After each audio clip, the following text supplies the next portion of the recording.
Selamat datang di review penilaian akhir tahun mata pelajaran Pendidikan Kewarganegaraan kelas 5 bersama Miss Wedia. Nah, kali ini Miss Wedia ingatkan ke kalian semua jangan lupa like, subscribe, dan aktifin loncengnya di channel Belajarpedia supaya nggak ketinggalan materi lainnya. Nah, pointer kita kali ini akan mempelajari tentang Sumpah Pemuda, organisasi pergerakan nasional, persatuan dan kesatuan, hak dan kewajiban, tanggung jawab, keragaman budaya, sikap kepahlawanan, menghormati dan menghargai usaha orang lain, persatuan dan kesatuan, serta hidup rukun. Nah, kita masuk ke materi yang pertama mengenai Sumpah Pemuda. Apa saja sih fakta di baliknya? Sumpah Pemuda terjadi pada tanggal 28 Oktober tahun 1928 di Jakarta, yang merupakan hasil Kongres Pemuda II yang kala itu memberikan semangat juang pemuda untuk merdeka. Nah, ini adalah kronologi lahirnya Sumpah Pemuda. Pada tahun 1908, Perhimpunan Indonesia terbentuk sebagai organisasi mahasiswa Hindia yang belajar di Belanda. Kemudian pada tanggal 7 Maret 1915, Trikora Dharma atau Young Yava itu berdiri. Tanggal 30 April sampai 2 Mei 1926, Kongres Pemuda I dilaksanakan. Kongres ini melahirkan gagasan bahasa Melayu sebagai bahasa persatuan pada awalnya. Kemudian pada tahun 1928, Kongres Pemuda II dilaksanakan, digelar pada tanggal 27 hingga 28 Oktober. Saat kongres berlangsung, Muhammad Yamin menuliskan gagasan Sumpah Pemuda. Gagasan itu diberikan kepada Sugondo Joso Puspito yang menjabat sebagai ketua kongres. Sehingga diputuskanlah hasil Kongres Pemuda-Pemudi Indonesia kala itu dengan lahirnya Sumpah Pemuda yang berbunyikan: pertama, kami putra dan putri Indonesia mengaku bertumpah darah yang satu, tanah air Indonesia. Kedua, kami putra dan putri Indonesia mengaku berbangsa satu, bangsa Indonesia. Yang ketiga, kami putra dan putri Indonesia menjunjung bahasa persatuan, bahasa Indonesia. Sehingga setelah Sumpah Pemuda, perlu kita ingat semuanya, setelah Kongres Pemuda II dan Sumpah Pemuda, kita menyatakan tanah air kita adalah tanah air Indonesia dan bangsa kita adalah bangsa Indonesia, sedangkan bahasa Indonesia adalah bahasa persatuan. Dan juga saat pada Kongres Pemuda II diperkenalkanlah pertama kali lagu Indonesia Raya. Kita masuk ke materi selanjutnya mengenai Indonesia. Indonesia, dasar negaranya adalah Pancasila, lambang negaranya burung Garuda. Semboyan Indonesia adalah Bhinneka Tunggal Ika yang artinya walaupun berbeda-beda tetapi tetap satu. Bahasa persatuannya adalah bahasa Indonesia, lagu kebangsaannya Indonesia Raya, dan bentuk negaranya Republik. Dalam mencapai kemerdekaan tentunya saja banyak proses yang telah dilalui. Pada mulanya, kebangkitan pergerakan nasional berasal dari lahirnya organisasi pergerakan nasional. Adapun organisasi yang pertama kali berdiri yaitu adalah Budi Utomo yang merupakan perkumpulan para pelajar yang berada di Belanda. Kemudian kedua ada Serikat Islam, ketiga ada Indische Partij, yang kelima ada Perhimpunan Indonesia, keenam ada Indische Sociaal Democratische Vereniging, dan ketujuh ada Partai Nasional Indonesia. Karena Budi Utomo adalah organisasi perintis untuk pergerakan nasional, oleh dari itu dirayakan sebagai Hari Kebangkitan Nasional. Masuk ke materi berikutnya mengenai sikap teladan pahlawan. Adapun sikap-sikap yang bisa kita tanamkan di kehidupan sehari-hari. Yang pertama adalah berani. Dalam arti kata, berani dalam melakukan hal yang positif. Kedua, rela berkorban, yang artinya kita mengutamakan kepentingan bersama di atas kepentingan pribadi. Yang ketiga adalah jujur, keempat setia, kelima pantang menyerah, keenam berjiwa besar, serta yang ketujuh adalah rendah diri, yaitu tidak sombong. Masuk ke materi berikutnya mengenai persatuan dan kesatuan. Apa sih artinya? Persatuan mengandung arti bersatunya macam-macam corak yang beraneka ragam menjadi satu kebulatan yang utuh dan serasi. Adapun manfaat dalam membina persatuan dan kesatuan bangsa antara lain, pertama, terjaganya keutuhan bangsa, yang kedua, terjaga dari ancaman negara asing, ketiga, terciptanya keamanan negara, keempat, terciptanya rasa kebersamaan dan saling melengkapi, yang kelima adalah terciptanya rasa kemanusiaan dan toleransi, keenam, terciptanya rasa aman, damai, dan tentram. Persatuan dan kesatuan merupakan tanggung jawab seluruh rakyat Indonesia. Nah, adapun contoh peristiwa dalam membina persatuan dan kesatuan, pertama, toleransi hidup dalam berdampingan, baik berbeda agama, ras, maupun budaya. Kemudian yang kedua adalah semangat kekeluargaan dan gotong royong yang bisa kita aplikasikan dalam kerja bakti membersihkan lingkungan. Yang ketiga, dalam kegiatan Festival Budaya Nusantara, kita harus bisa saling menghargai baik itu tarian maupun pertunjukan dari beda provinsi atau provinsi lainnya. Sedangkan sikap upaya menjaga persatuan dan kesatuan bisa kita lakukan, pertama, saling menghormati antar warga. Yang kedua, kamu dapat mengikuti kegiatan bersama warga. Ketiga, gotong royong menjaga kebersihan dan keamanan lingkungan. Keempat, melestarikan budaya Indonesia. Kelima, bertoleransi dalam beragama. Dan yang keenam, mengutamakan kepentingan bersama di atas kepentingan pribadi. Nah, kita masuk ya, mengenai hak, kewajiban, dan tanggung jawab.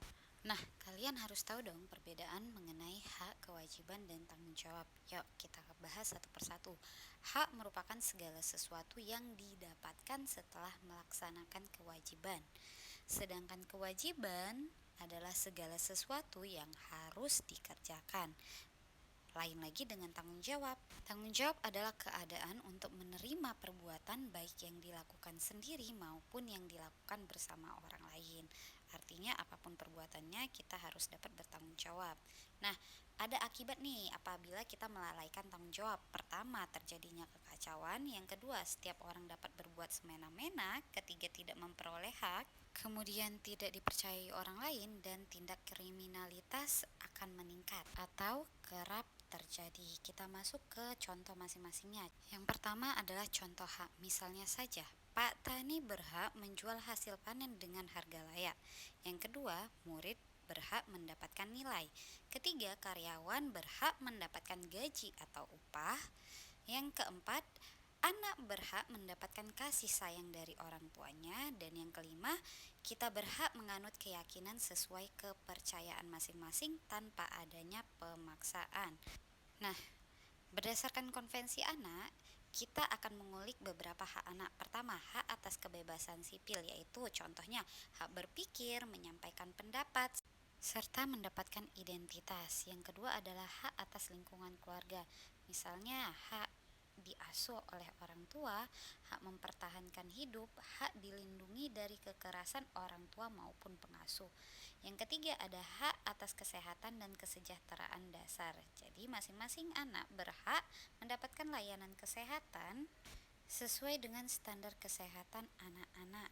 Nah, yang keempat ada hak atas pendidikan, waktu luang, dan kegiatan budaya, di mana anak berhak mendapat pendidikan dasar dan aktif dalam kegiatan budaya. Yang kelima ada hak atas perlindungan khusus, yaitu misalnya anak-anak korban perang, eksploitasi, dan lain-lain itu berhak untuk dilindungi dan dijamin keamanannya.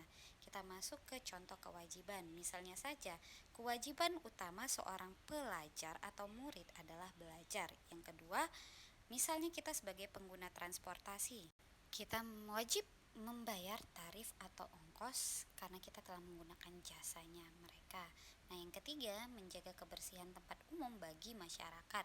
Keempat, membayar pajak bagi pengguna jalan. Dan yang kelima adalah mengikuti peraturan sekolah atau kelas. Kita masuk ke kegiatan yang mencerminkan Pancasila. Yang pertama ada gotong royong, kerja bakti, musyawarah, dan toleransi dalam beragama.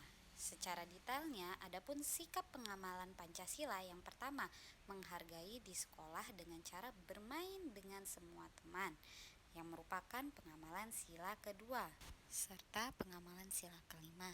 Nah, yang kedua adalah tidak membeda-bedakan agama. Jika membedakan, maka akan terjadi perselisihan, yang merupakan pengamalan dari sila pertama. Yang ketiga, menanamkan makna persatuan, bukan permusuhan, yang merupakan pengamalan Pancasila ketiga. Yang keempat, menjaga persatuan agar hidup tenang. Contohnya saja, jika kita tidak menjaga persatuan, maka misalnya akan terjadi tawuran. Yang kelima adalah meleraikan teman yang berseteru, yang juga merupakan pengamalan sila ketiga. Selanjutnya kita akan mempelajari mengenai keanekaragaman budaya Indonesia. Seperti kita ketahui, Indonesia dapat dikatakan negara multikultural. Nah, bangsa Indonesia sendiri merupakan bangsa yang majemuk karena terdiri atas berbagai suku bangsa, adat istiadat, bahasa daerah, serta agama yang berbeda-beda. Banyaknya suku bangsa menunjukkan bangsa Indonesia kaya akan ragam budaya. Gak hanya itu, kita juga banyak budaya-budaya lainnya seperti yang telah disebutkan sebelumnya. Langsung saja kita lihat contoh keberagaman suku di Indonesia. Ada suku Gayo, suku Baduy, suku Minang, suku Bugis, suku Melayu, suku Asmat, dan lainnya. Kita masuk ke rumah adat di Indonesia. Ini adalah contoh dari beberapa. Pertama ada Tongkonan dari Toraja, kemudian Rumah Gadang dari Sumatera Barat, Honai dari Papua, Selaso Jatuh Kembar dari Kepulauan Riau. Selanjutnya adalah keberagaman tari tradisional. Yang pertama ada tari piring dari Sumatera Barat, tari saman dari Aceh, tari pandat dari Bali, dan tari merak dari Jawa Barat. Kita masuk ke materi hidup rukun. Hidup rukun adalah hidup dengan saling menghormati, menghargai, dan saling menyayangi satu sama lain meski memiliki perbedaan. Adapun beberapa dari manfaat hidup rukun antara lain, pertama memperkuat persatuan dan kesatuan, yang kedua menciptakan keharmonisan antara satu orang dengan orang lainnya, ketiga menciptakan perdamaian, kehidupan yang tenang, yang keempat adalah menciptakan komunikasi yang baik antara satu orang dengan orang lainnya, kelima mencegah terjadinya konflik perselisihan, yang keenam ada menjaga lingkungan yang aman dan tentram, dan yang ketujuh adalah mempererat persaudaraan antar masyarakat. Hidup rukun haruslah dibina di lingkungan mana saja, baik itu keluarga, masyarakat, maupun di sekolah. Kita akan masuk ke contoh hidup rukun di keluarga atau rumah. Pertama yaitu membantu ibu membersihkan rumah, yang kedua saling menghargai antar anggota keluarga, yang ketiga bermain bersama adik dan kakak secara akur, yang keempat ada membantu adik belajar. Sedangkan contoh hidup rukun di sekolah misalnya saja, berteman dengan siapa saja, tidak bertengkar, ikut bekerja dalam gotong royong, menghargai teman ataupun guru. Selain itu, banyak juga cara-cara positif yang bisa kita lakukan untuk membina hidup rukun berdasarkan pengamalan Pancasila supaya kita menjadi aman, tentram, damai, sejahtera, dan sentosa. Baiklah, sekian pembahasan materi untuk mata pelajaran pendidikan kewarganegaraan dari Miss Vedia. Terima kasih, yuk belajar yuk, kamu pasti bisa.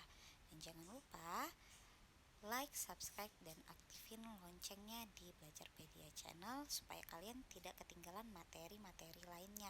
Selamat belajar!